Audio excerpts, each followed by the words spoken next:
আর হেলা করিস না,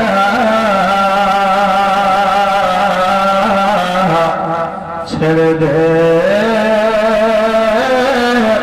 নৌকা মাঝি যাব মদিনা, ছেড়ে দে নৌকা মাঝি যাব মদিনা।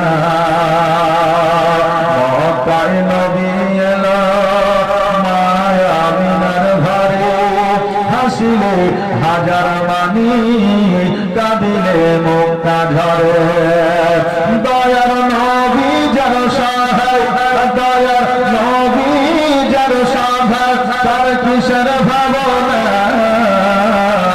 ছেড়ে দে নৌকা মাঝি যাব মদিনা, আমি দেখব মদিনা, আমি যাব মদিনা।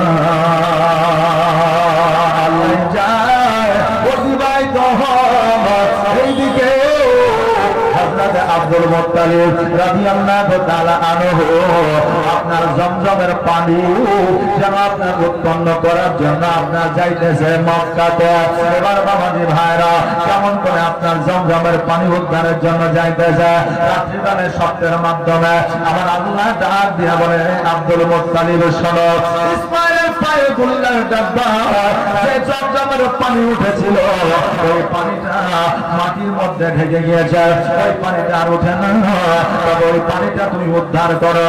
হযরত আব্দুল মুত্তালিব বলে, আল্লাহ গো, ওই পানিটা কোথায় আছে, কোন জায়গায় আছে? আল্লাহ তাআলা বললে, শোনো রে, মক্কা নগরের মধ্যে যে জায়গায় সর্ববড়, সব চাইতে মস্ত বড় একটা মন্দির রয়েছে, ওই মন্দিরের মধ্যে আপনার ওই জায়গাটা আছে।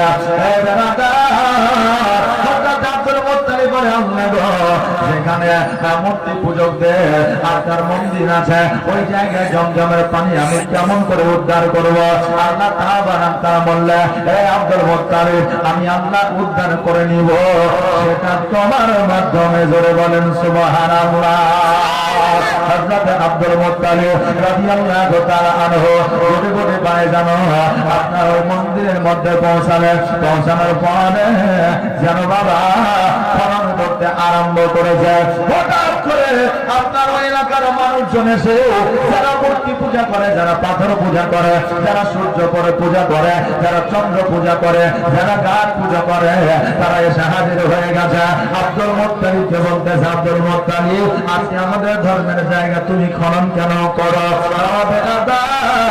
আজকে নয়, কালকে নয়, আগে থেকে যে জায়গায় আপনার ইসলামের প্রতীক রয়েছে, ওই জায়গায় মূর্তি পূজাকারীরা সেই জায়গাটাকে দখল করে নিয়েছে।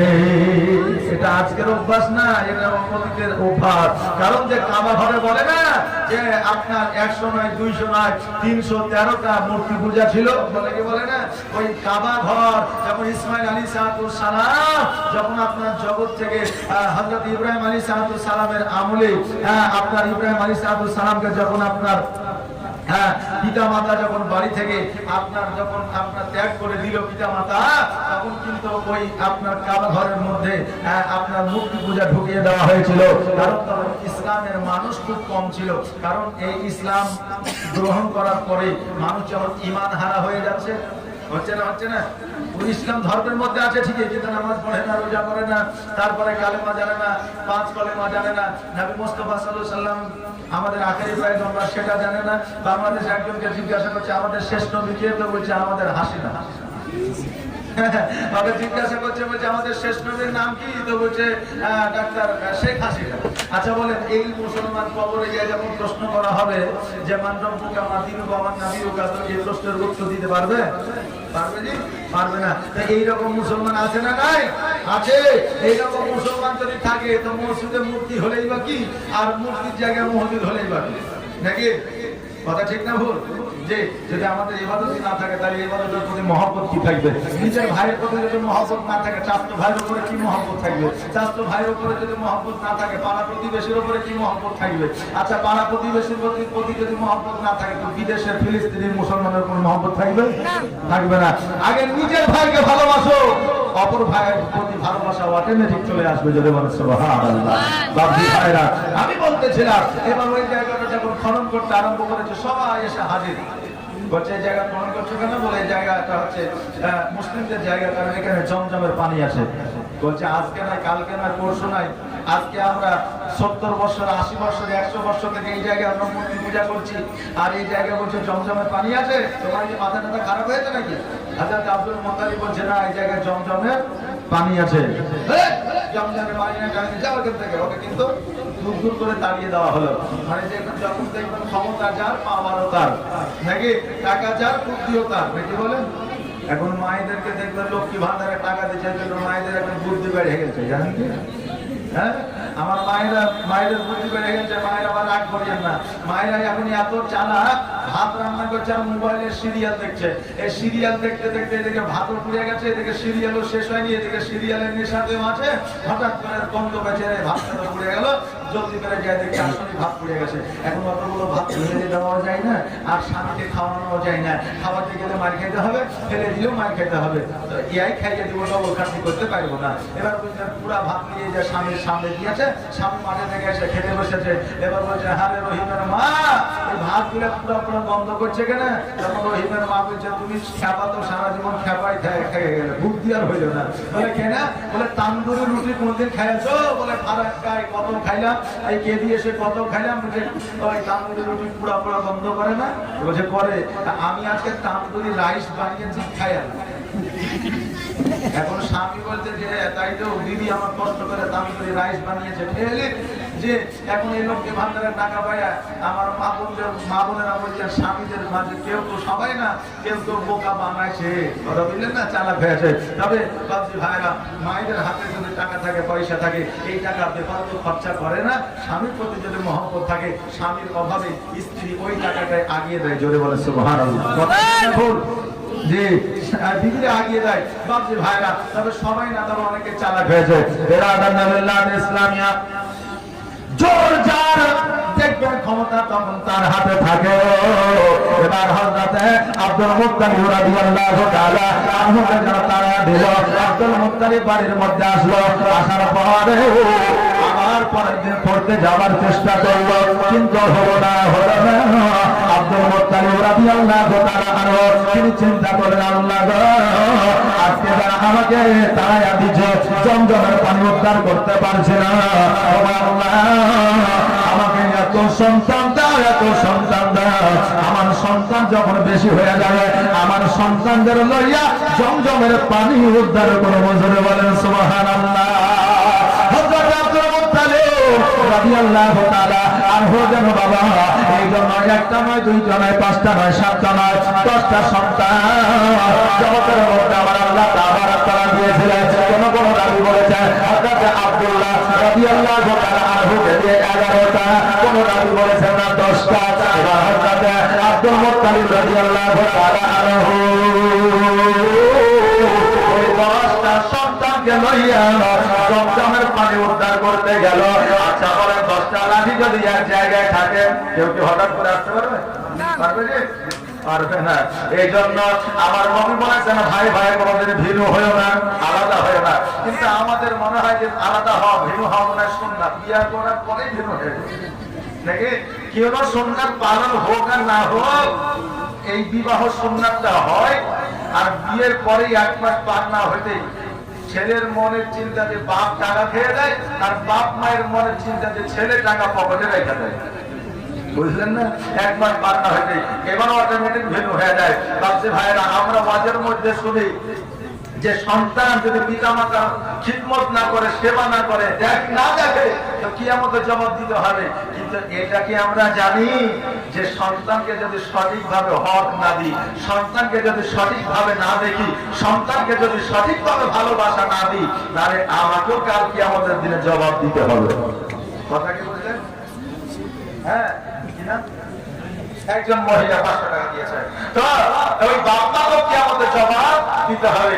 সব চাইতে জগতের মধ্যে একটা বড় মিথ্যা কথা কি আছে জানেন? একটা মিথ্যা কথা আছে যে সব সন্তান বাপ মায়ের কাছে সমান। বলে কি বলে?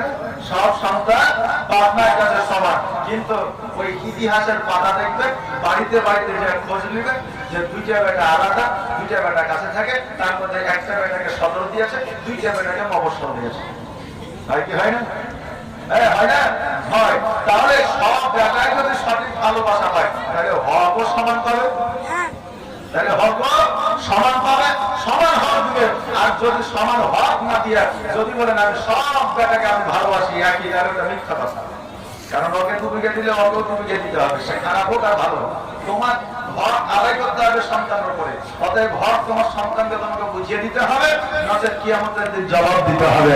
বাবারে ভাইরা, এই জন্য আমার বলেছে তোমরা ভাই ভাই পৃথক হইও না, ভাই ভাই মারামারি করিও না, ভাই ভাই মারামারি করিও না, এই জন্য করিও না। তোমরা ভাই ভাই যদি এক জায়গায় একত্রিত হয়ে থাকো, দুশ্মনের ক্ষমতা হবে না তোমার মুখের আগুনে, তোমার মুখের আগে আগুন তুলে। ভাই ভাই যদি একতা থাকে, বংশবলী যদি একত্রিত হয়, তো কোন পাড়া প্রতিবেশী এলাকাতে ধর্মী কারো ক্ষমতা হবে আমল তোলার? হবে কি? হবে না। কিন্তু আমরা মুসলমান একদিন গোস্ত রান্না করেছিল ভাই, 2 পিস দেয়নি, তার জন্য রাত্রের সাথে কথাই বলে। আচ্ছা গোস্ত এখন কে খেতে পায় না? সবাই পায়, সবার বাড়িতে গোস্ত খাবার অভাব আছে কি? নাই। কিন্তু ভাইয়ের বউ 2 পিস গোস্ত দেয়নি এই ঈদের দিনে, তার জন্য সাথে সম্পর্ক রাখবে না। আচ্ছা বলেন, এই মুসলমান আমরা এমনই হয়েছে যে আমাদের আমল নাই, ইমান নাই, কিন্তু নামে মুসলমান। কথা কি বুঝতে পারলেন? আমার একটা ড্রাইভিং লাইসেন্স হারিয়ে গেছে, তা আমি ডায়েরি করতে গেছি রমজান মাসে, হঠাৎ করে মানে সময় পাই না প্রোগ্রামের সময়, তো রমজান মাসে সময় পেয়েছি, গিয়েছি। গল্প নাই, আপনাদের একটু বুদ্ধি দেওয়ার জন্য, একটা একটু শুধু জীবনী শুনলে হবে না, কিছু মানে কি বলে প্র্যাকটিক্যালও কিছু বুদ্ধি বিদ্যার দরকার আছে না? এবার আছে। এবার একটা মহিলা মাথা ফাটিয়ে নিয়ে চলে আসছে, দারোগা বলছে যে আচ্ছা আপনি তো মুসলিম? বলে হ্যাঁ। তো রোজা করেন? করেছি। রোজা অবস্থায় আপনার মাথা ফাটিয়ে দিয়েছে, যে মারা ছিল সেও রোজা করেছে। এখন ওই দারোগা বলছে যে আরে যারা কি মুসলমান না কেমন মুসলমান, রোজা অবস্থায় মেরেছে, আমরাই তো রোজা অবস্থায় আসামিদের সঠিকভাবে তাড়ি না, যে রোজা টোজা করলে হয়তো অসুবিধা হতে পারে, সঠিকভাবে মারিও না, আসলে সে দোষী। আর এই একটা মহিলাকে মেরে দিয়েছে। যেমন আরেকটা অফিসার বলছে আপনি জানেন না মুসলমানরা ছোট যায়। আরেকজন বলছে যে আপনি জানেন না মুসলমানরা ছোট যায়, একে অপরকে দেখতে পারে না, ওরা ভাই ভাই মারামারি করে। আচ্ছা বলেন ওই জায়গায় আমার কিছু বলার আছে? আছে যে তাহলে দোষ আমাদের, তার জন্য আমাদেরকে বলছে। আচ্ছা দোষ যদি আমার থাকে, কেউ যদি আঙুল তোলে, তাহলে আমার আঙুলটা ভাঙার ক্ষমতা হবে? হবে না। অতএব ভাই আমরা মুসলমান, আমাদের সংযত হইতে হবে, গুনাহ থেকে দূরে থাকতে হবে, নবীর পথ অতিক্রম করতে হবে, নবীর পথ আমাদেরকে ধরতে হবে, নবী যে রাস্তা দিয়েছেন সে রাস্তায় আমাদের চলতে হবে। আল্লাহ যেন সেই তৌফিক দান করেন। সকলে বলেন আমিন সুম্মা আমিন। বাবারে ভাইরা, আব্দুল মুত্তালিব রাদিয়াল্লাহু তাআলা আনহু এবার 10টা সন্তানকে নিয়ে জান্নাতে হাজির হয়ে গেলেন। এবার হাজির হয়ে যাওয়ার পরে ওই জায়গাটা খনন করতে আরম্ভ করলেন। এবার সমস্ত মানুষ এসে বাবা এবার বাধা দিয়ে দিল। আব্দুল মুত্তালিব বলল শোনো, এই জায়গায় আবে জমজমের পানি আছে, এই জন্য আমি খনন করতেছি, এসে বাধা দাও তাহলে যুদ্ধ হয়ে যাবে। তারা জানে মুসলমানদের যুদ্ধ করে পারা যাবে না, মুসলমানদের হাত লাঠি দিয়ে পারা যাবে না, তলোয়ার দিয়ে পারা যাবে না। এই জন্য বাবাজি ভাইরা তারা বলছে আমরা যুদ্ধ করতে রাজি নাই, তবে তোমার কথা যদি সত্য হয়ে যায় আমরা তোমার ধর্ম আমরা গ্রহণ করে নিব। আর কথা যদি সত্য না হয়, এই জায়গায় জমজমের পানি যদি না পাওয়া যায়, তবে তোমাকে আমাদের সঙ্গে মূর্তি পূজা করতে হবে। আব্দুল মুত্তালিবকে বলছে যদি জমজম পেয়ে যাও আমরা তোমার ধর্ম গ্রহণ করে নিব, অর্থাৎ মুসলমান হয়ে যাব। আর তুমি যদি এই জমজমের পানি না পাও, তাহলে আমাদের ধর্ম তোমাকে পালন করতে হবে। এরা জানে যে যুদ্ধে পারা যাবে না। আজকে দেখছেন ফিলিস্তিনের অবস্থা, কতদিন থেকে যুদ্ধ চলছে। ইতিহাসে অনেকে বর্ণনা করেছে যে 70 বছর থেকে ওখানে যুদ্ধ চলছে। আজকে নতুন নয়, 70 বছর থেকে মসজিদুল আকসার জন্য যুদ্ধ চলছে। আজও পর্যন্ত মুসলিমরা বলেছে যে আমরা পারছি না, বলেছেন? বলেনি। তাদের ইফতারের খাবার নাই, সেহরির খাবার নাই, গাছের লতা পাতা খেয়ে তারা বেঁচে আসে, তাদের ঘর নাই, বাড়ি নাই, সব ধ্বংস করে দিয়েছে, তবুও তারা সিনাকে আগিয়ে দিচ্ছে, বুককে আগিয়ে দিচ্ছে যে জীবন থাকা পর্যন্ত এই মসজিদুল আকসা কোন ইহুদির হাতে তুলে দিব না। জোরে বলেন সুবহানাল্লাহ। তারা সন্তানকে লালন পালন করে ইসলামের জন্য, জিহাদ করার জন্য, আর আমরা সন্তানকে লালন পালন করি মোবাইলে ফ্রি ফায়ার আর পাবজি খেলার জন্য। যে মোবাইলে ফ্রি ফায়ার আর পাবজি খেলার জন্য, তাহলে আমরা মুসলমান, আমাদের মধ্যে আর তাদের মধ্যে পার্থক্য কতটা আপনি ইন্টারনেটে দেখে নেবেন। এখন তো সবাই ইন্টারনেটের মাস্টার, নাকি বলেন? সবাই ইন্টারনেটের মাস্টার। বাবাজি ভাইরা, আমার আব্দুল মুত্তালিব রাদিয়াল্লাহু তাআলা আনহু বললেন, ও শোনো রে, আজকে আমি আব্দুল মুত্তালিব কথা দিলাম ওই জায়গায় যদি আবে জমজমের পানি না পায়, আমি তোমাদের সঙ্গে তোমাদের মতো মূর্তি পূজা শুরু করে দিব। আর আমি যদি জমজমের পানি পেয়ে যাই, তোমাদের ইসলাম ধর্ম গ্রহণ করতে হবে। তারা কিন্তু রাজি হয়ে গেল, শর্ত আপনার কনফার্ম হয়ে গেল। এবার বাবাজি ভাইরা জমজমের পানির জন্য খোঁড়াখুঁড়ি আরম্ভ করে দিলেন। ওই জায়গায় জমজমের পানি পাওয়া যায় না, বাড়ি চলে আসলেন। পরের দিন গেলেন, আবার খুললেন, তবুও যেন জমজম পাই না। এবার কাফের বেদিন ইহুদিরা যেন হাসাহাসি শুরু করেছে। শোনো রে আজকে থেকে কিয়ামত পর্যন্ত এই জায়গায় তুমি যদি খনন করো, জমজম পাবে না, পানি পাবে না। অতএব আমাদের মতো তোমাকে মূর্তি পূজা করতে হবে। আব্দুল মুত্তালিব রাদিয়াল্লাহু তাআলা আনহু যেন আপনার বাড়িতে আসলে, আসার পরে আল্লাহর দরবারে হাত দুটো তুললেন। আল্লাহকে বলে, আল্লাহ আজকে কথা দিয়েছি, আজকে জমজমের পানি যদি উদ্ধার না করতে পারি, আল্লাহ আমার মান ও ইজ্জত সম্মান থাকবে না। ইজ্জতের মালিক, বেইজ্জতের মালিক তুমি। তবে আল্লাহ আজকে জমজমের পানি তুমি উদ্ধার করে দাও। দোয়া করলেন, পরের দিন আবার গেলেন, পানি উদ্ধার হইল না। আবারও দোয়া করলেন, পরের দিন গেলেন, পানি উদ্ধার হইল না। আবার আসলেন, আসার পরে আল্লাহর দরবারে দোয়া করে, আল্লাহ আমি কালকে যদি জমজমের পানি উদ্ধার করতে পারি, ওরে আল্লাহ আমার সব প্রিয় সন্তানকে আমি তোমার দরবারে কুরবান করে দিব। আমি আমার সব চাইতে প্রিয় সন্তানকে আল্লাহ তোমার দরবারে কুরবান করে দিল। আল্লাহ আগামীকালকে আমি জমজমের পানি যেন উদ্ধার করতে পারি। আব্দুল মুত্তালিব রাদিয়াল্লাহু তাআলা আনহু ছুটে করে বাইরে আবার ওই পানি তোলা উদ্ধার করার জন্য এগোতে লাগলো। এবার বাবাজি ভাইরা ওই জমজমের পানি জায়গাটাকে যখন ফুটতে আরম্ভ করেছে, হঠাৎ করে পানির ফোয়ারা উঠেছে। আর আব্দুল মুত্তালিব আওয়াজ দিয়ে পড়েছে, আলহামদুলিল্লাহ।